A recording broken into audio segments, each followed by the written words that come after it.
What's going on, everybody, and welcome to J Sports Seattle. In this video, I'm going to be talking about the Seahawks.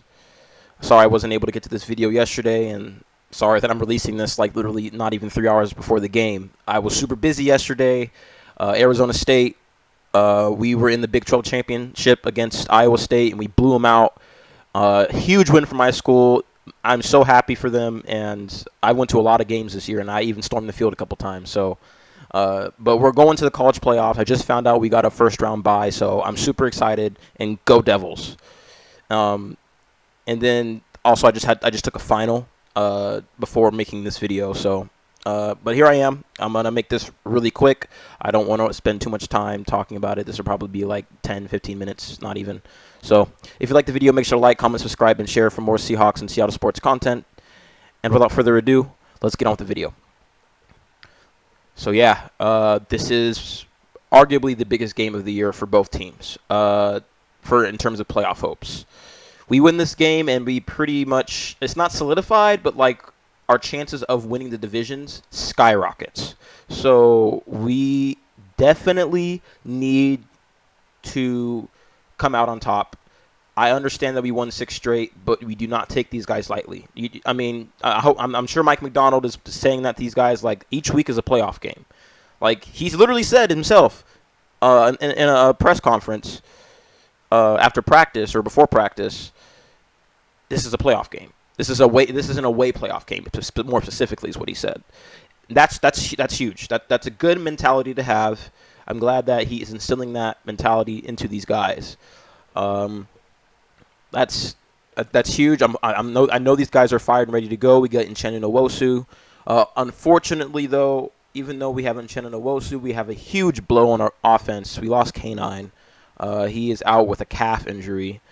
He sat out all week with like a calf/ankle injury. So just you don't want to like make it worse. You know, it says questionable here, but here it says he's out. But yeah. Other than that, though, we're pretty healthy on both sides of the ball. But missing K9 is going to hurt. Because I like Charbonnet, it's just that our O-line cannot block for him. So, I mean, if our O-line somehow finds a way to block for one game, have competence in the run blocking for one game, okay. But, like, K9, the reason why he is so good and he's still been so impactful is because he makes plays out of nothing.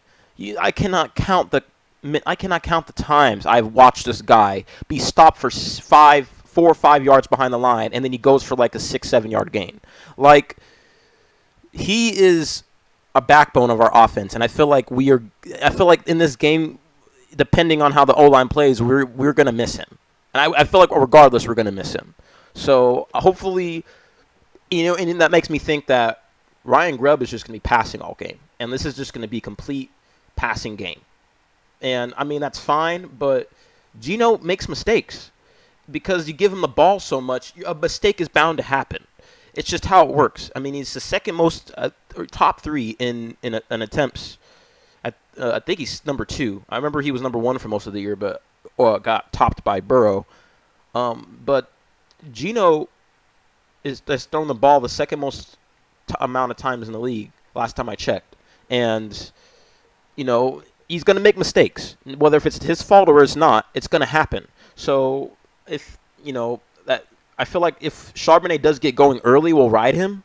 But if Charbonnet struggles to get going in the first half, I wouldn't be surprised if every down is just a passing down, which is fine because our O-line does well in pass blocking, okay in pass blocking. It could do a lot better, but compare, like, I'll say this. It's better than our run blocking. I'll say that.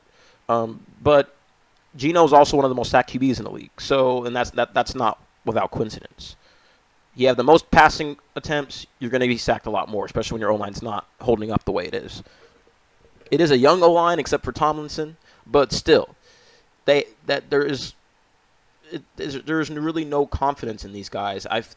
I don't have any confidence in these guys going into each week. I say that each week we need to be better, but we don't. We don't improve at all. We're just the same. We allow sacks. The run game can't get going. I don't even remember the last time we had 100 yards on the ground. Like, it's been weeks since we've had 100 yards rushing on the ground, and that's unacceptable. That's why we're bottom 5 in rushing yards per game. So I'm not saying that our running game is going to get fixed this game, but if it can somehow just find something, just something, then it'll help Geno out in the passing game. But I'm not going to expect that going into this game. I'm going to expect us to pass a lot. I would expect Geno to have 30-plus, easily 30-plus, 40 attempts this game. So depending on if Charbonnet gets going or not. So, and another thing is our defense. Defense has got to continue to play that it's been playing. I mean, it's been on a heater for the past 4 straight weeks, and that's not a coincidence. That means they've made improvements. And getting Ernest, like I said, getting Ernest Jones and getting and promoting Tyrese Knight and cutting the other 2 away has proven a difference in the run game. That's really the main thing that held us back was stopping the run, and we've been able to do that for the past 4 weeks. So if we can continue to stop James Conner and continue to, Murray didn't run on us at all last game. If we can make sure that doesn't happen again, or at least limit the amount of runs he does, we'll be in a good spot. Especially with the playmakers on our offense and on our defense. We got to force turnovers too. Last time we were able to get to and sacks. Last time we were able to sack Murray. We got 5 sacks. That's awesome. We got to do that again. And I'm not expecting a pick 6 for a 3rd straight week, but if we can just get another turnover, whether on offense or on special teams, either way, on defense, I should say, but mainly defense. If we get turnovers, that's how you win games. So winning the turnover battle is how you win games. So definitely, and got to find a way to lock up McBride, because McBride did have a field day against us last game. He had over 130 yards against us. So if you need to put a linebacker on him or double him maybe, and have Woolen or Witherspoon one-on-one with Marvin Harrison, then do it. But you know what? I feel like Coach McDonald's going to know what to do. I feel like he's going to be, like I said earlier, he had his kid. I feel like he's going to be in his bag today. So we will see what happens there. And another thing, and I feel like I shouldn't have to say this. I feel like it's the elephant in the room, and it's the most obvious thing. Special teams. You cannot repeat what you just did last week. I'm assuming that is a fluke, because that was one of the worst. That was the worst special teams performance I've seen from this team in my life. And I know, like, that's saying something. So you cannot have 3 fumbles and 2 turnovers on special teams. That's unacceptable. Offense didn't turn it over, so why are you turning it over? That was a coach. I feel like half of that was Chenault not knowing how to catch a ball, and D. Williams. Although the thing with D. Williams was his was forced. Chenault just didn't catch the ball. Like he literally muffed it. So there was a difference, but still, D. Williams. I'm glad he got released.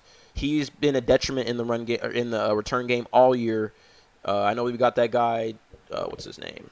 Jalen Darden.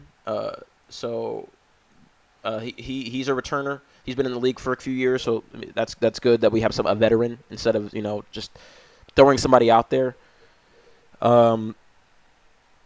D. Williams, he wasn't really good in returning. He didn't really take returns. He fumbled the ball, had that fumble. He was muffed a few times earlier in the year. His ball security overall just wasn't good.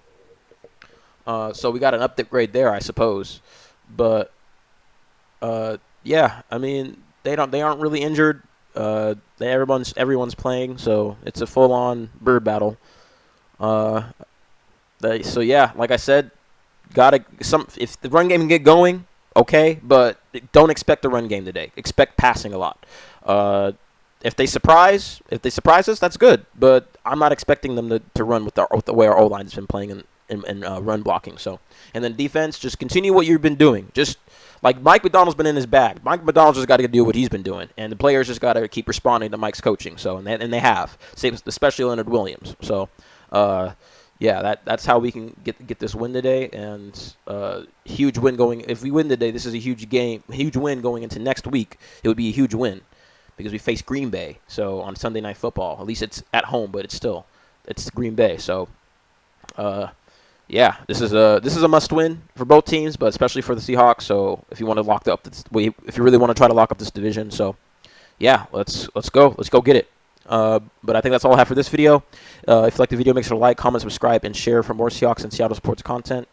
I'll probably I will make a preview after the game, whether it's today or tomorrow. So stay tuned for that. But thank you for stopping by. Have a good day. Enjoy the game. I know I will because I'll be there. So go Hawks, go Mariners, and go Kraken.